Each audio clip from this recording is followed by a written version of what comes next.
Je m'attendais plus ou moins à ce qu'il engage la conversation, mais il n'en fit rien. Il se contenta de se resservir et de faire tourner le liquide dans son verre. À mes questions sur son travail, il ne répondit que par des monosyllabes découragés. Il avait encore maigri. En désespoir de cause, je finis par parler de moi, c'est-à-dire d'Esther. C'était à peu près la seule chose qui me paraissait digne d'être signalée dans ma vie dernièrement. J'avais acheté un nouveau système d'arrosage automatique aussi, mais je ne me sentais pas capable de tenir très longtemps sur le sujet.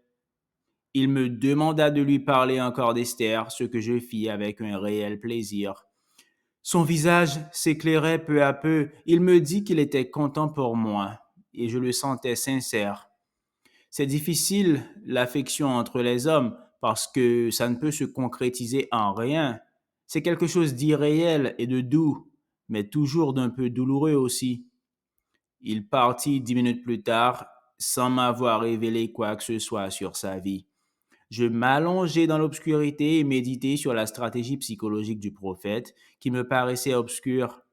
Allait-il me faire l'offense d'une adepte destinée à me divertir sur le plan sexuel? Il hésitait probablement. Il ne devait pas avoir une grosse expérience dans le traitement des VIP. J'envisageais la perspective avec calme. J'avais fait l'amour avec Esther le matin même. Cela avait été encore plus long et plus délicieux qu'à l'habitude. Je n'avais aucune envie d'une autre femme. Je n'étais même pas certain, le cas échéant, de parvenir à m'y intéresser. On considère en général les hommes comme des bites sur pattes, capables de baiser n'importe quelle nana, à condition qu'elle soit suffisamment excitante, sans qu'aucune considération de sentiment entre en ligne de compte. Le portrait est à peu près juste, mais quand même un peu forcé. Suzanne était ravissante, certes, mais en la voyant sucer la queue du prophète, je n'avais ressenti aucune montée d'adrénaline, aucune poussée de rivalité simiesque. En ce qui me concerne, l'effet avait été manqué et je me sentais en général inhabituellement calme. Je me réveillai vers 5 heures du matin, peu avant l'aube, et fis une toilette énergique que je terminai par une douche glacée. J'avais l'impression, assez difficile à justifier et qui devait d'ailleurs se révéler fausse, que je m'apprêtais à vivre une journée décisive. Je me préparai un café noir que je bus sur la terrasse en observant le camp de toile qui commençait à s'éveiller. Quelques adeptes se dirigeaient vers les sanitaires collectifs. Dans le jour naissant, la plaine caillouteuse paraissait d'un rouge sombre. Loin vers l'est, on apercevait les barrières de protection métallique. Le terrain délimité par la secte devait faire au moins une dizaine de kilomètres carrés. Descendant le chemin enlacé, quelques mètres plus bas, j'aperçus soudain Vincent en compagnie de Suzanne. Ils s'arrêtèrent sur le terre-plein où nous avions laissé le minibus la veille. Vincent agitait les mains, semblait plaider sa cause, mais parlait à voix basse. J'étais trop loin pour le comprendre. Elle le regardait avec calme, mais son expression demeurait inflexible. Tournant la tête, elle me vit qu'il regardait, posa une main sur le bras de Vincent pour le faire taire. Je regagnai l'intérieur de ma grotte, pensif. Vincent me paraissait bien mal parti. Avec son regard limpide que rien ne semblait pouvoir troubler, son corps athlétique et sain de jeune sportive protestante, cette fille avait tout de la fanatique de base. On aurait aussi bien pu l'imaginer dans un mouvement évangéliste radical ou un groupuscule de deep écologie. En l'occurrence, elle devait être dévouée corps et âme au prophète, et rien ne pourrait la convaincre de rompre son vœu de service sexuel exclusif. Je compris alors pourquoi je n'avais jamais introduit de secte dans mes sketchs. Il est facile d'irosiner sur les êtres humains, de les considérer comme des mécaniques burlesques lorsqu'ils sont banalement mus par la cupidité ou le désir. Lorsqu'ils donnent par contre l'impression d'être animés par une foi profonde, par quelque chose qui outrepasse l'instinct de survie, le mécanisme grippe, le rire est arrêté dans son principe. Un à un, les adeptes sortaient de leur tente, revêtus d'une tunique blanche, et se dirigeaient vers l'ouverture creusée à la base du piton rocheux, conduisant à une immense grotte naturelle dans laquelle se déroulaient les enseignements. Beaucoup de tentes me paraissaient vides. De fait, je devais apprendre lors d'une conversation que j'eus quelques minutes plus tard avec Flick que le stage d'hiver n'avait attiré cette année que 300 personnes. Pour un mouvement qui revendiquait 80 000 adeptes à travers le monde, c'était peu. Il imputait cet insuccès au niveau trop élevé des conférences de Miskiwix. Ça passe complètement au-dessus de la tête des gens. Dans un stage destiné à tous, il vaudrait mieux mettre l'accent sur des émotions plus simples, plus fédératrices. Mais le prophète est complètement fasciné par les sciences, conclut-il avec amertume. J'étais surpris qu'il s'adresse à moi avec autant de franchise. La méfiance qu'il éprouvait à mon égard lors du stage de Zrock semblait s'être évanouie. À moins qu'il ne cherche en moi un allié, il devait s'être renseigné, avoir appris que j'étais un VIP de première importance, peut-être appelé à jouer un rôle dans l'organisation, voire à influencer les décisions du prophète.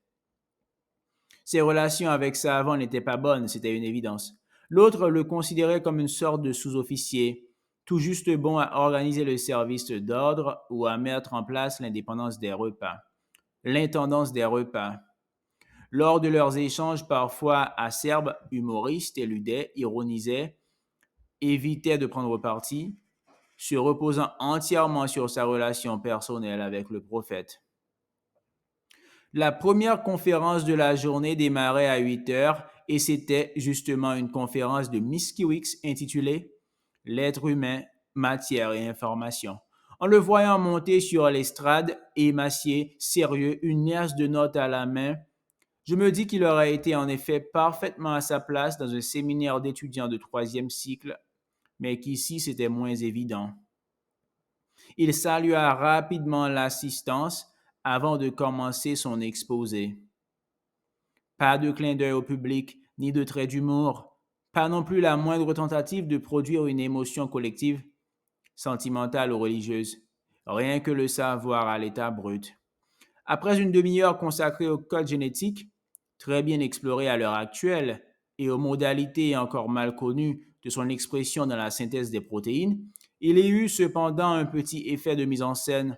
Deux assistants apportèrent sur la table devant lui, en peinant un peu, un conteneur d'à peu près la taille d'un sac de ciment, constitué de poches plastiques transparentes, juxtaposées, de taille inégale, contenant des produits chimiques variés.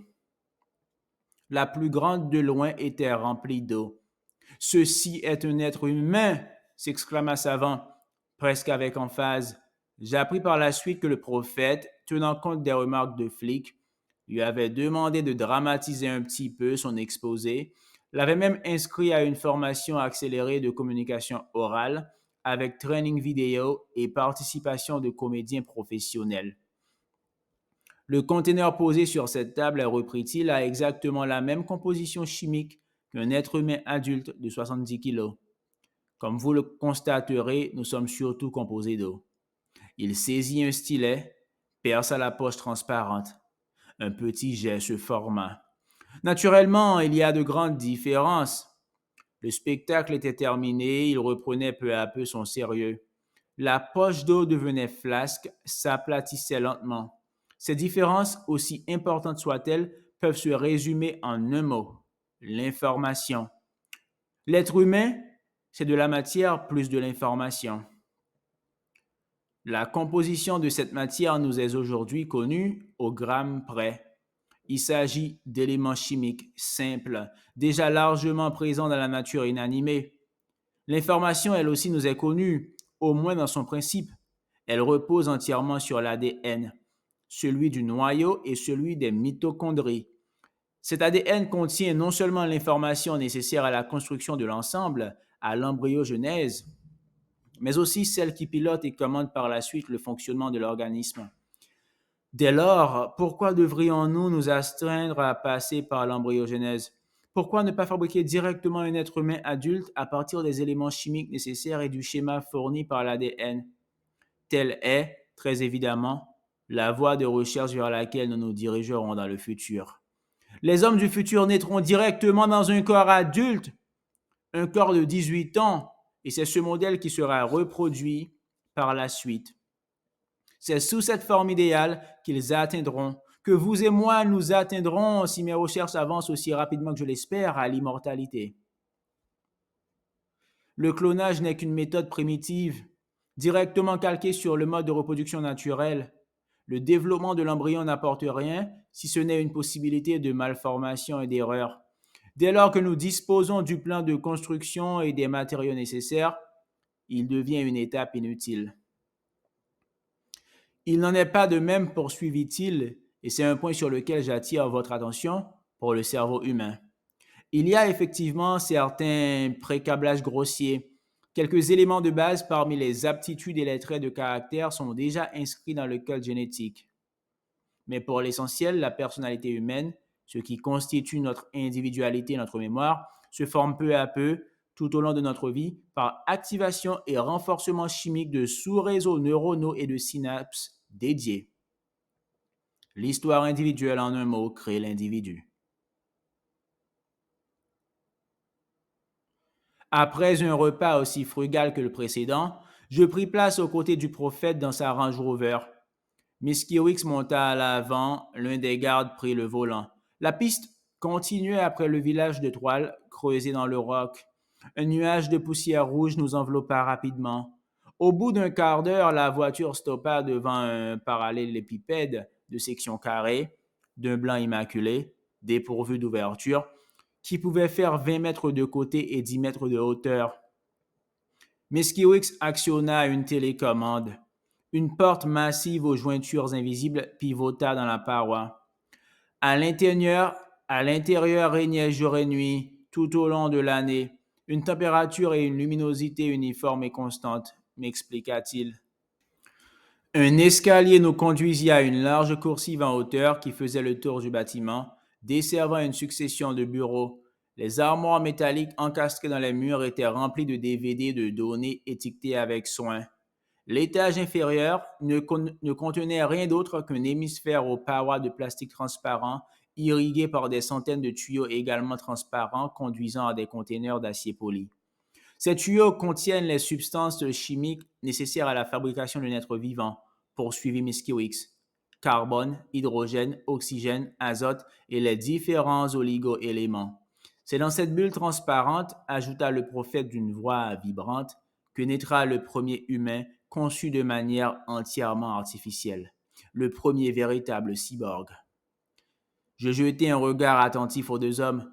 Pour la première fois depuis que je l'avais rencontré, le prophète était d'un sérieux total. Il semblait lui-même impressionné et presque intimidé par les perspectives qui s'ouvraient dans le futur. Mais Skiwix, de son côté, avait l'air tout à fait sûr de lui et désireux de poursuivre ses explications. À l'intérieur de cette salle, c'était lui le véritable patron. Le prophète n'avait plus son mot à dire. Je pris alors conscience que l'aménagement du laboratoire avait dû coûter cher, et même très cher, que c'est probablement là que passait l'essentiel des cotisations et des bénéfices, que cette salle, en somme, était la véritable raison d'être de la secte. En réponse à mes questions, Miss Kiwix précisa qu'ils étaient dès à présent en mesure de réaliser la synthèse de l'ensemble des protéines et des phospholipides complexes impliqués dans le fonctionnement cellulaire, qu'ils avaient pu également reproduire l'ensemble des organites à l'exception, qui supposait très temporaire, de l'appareil de Golgi, mais qu'ils se heurtaient à des difficultés imprévues dans la synthèse de la membrane plasmique et qu'ils n'étaient donc pas encore capables de produire une cellule vivante entièrement fonctionnelle. À ma question de savoir s'ils avaient de l'avance sur les autres équipes de recherche, il fronça les sourcils. Je n'avais apparemment pas tout à fait compris. Ce n'est pas simplement qu'ils avaient de l'avance, c'est qu'ils étaient la seule équipe au monde à travailler sur une synthèse artificielle où l'ADN ne servait plus au développement des feuillets embryonnaires, mais était uniquement utilisé pour l'information permettant le pilotage des fonctions de l'organisme achevé. C'était cela justement qui devait permettre de contourner le stade de l'embryogénèse et de fabriquer directement des individus adultes. Tant qu'on resterait tributaire du développement biologique normal, il faudrait à peu près 18 ans pour construire un nouvel être humain. Lorsque l'ensemble des processus serait maîtrisé, il pensait pouvoir ramener ce délai à moins d'1 heure.